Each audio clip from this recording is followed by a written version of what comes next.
It wasn't safe to be outside after dark anymore.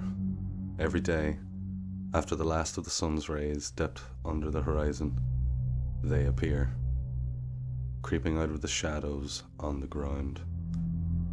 Pitch black figures with glowing white eyes and wisps of darkness floating off the skin.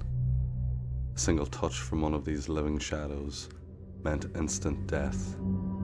Fortunately, for most, they were relatively easy to avoid.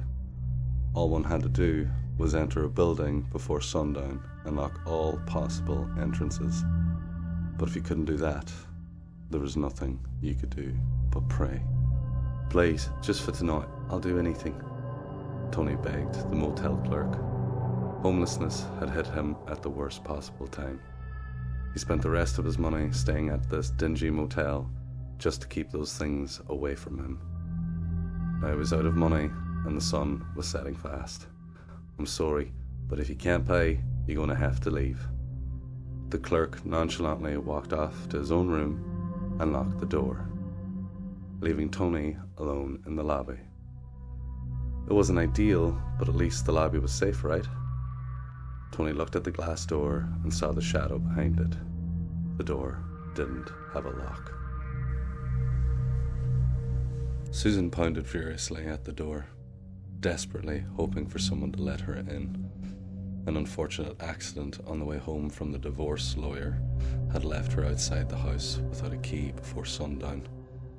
She was terrified of what would happen to her, but she was more concerned about Sophie.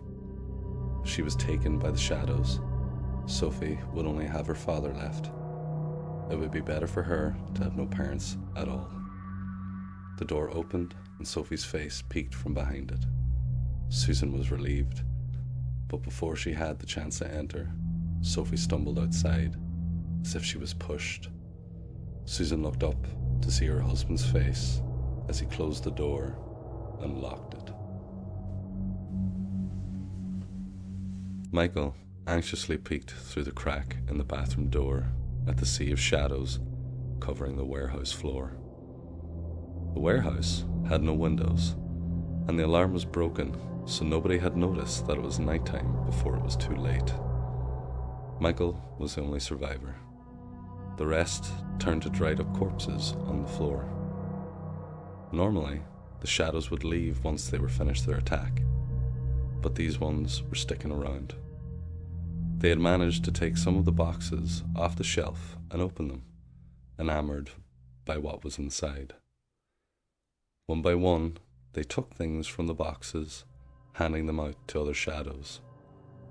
After hours of waiting, sunlight came, and the creatures vanished, taking their loot with them. Even though he had just experienced a massacre, Michael was still expected to do his job, and that included taking note of what was stolen. He looked at the label on the now empty boxes.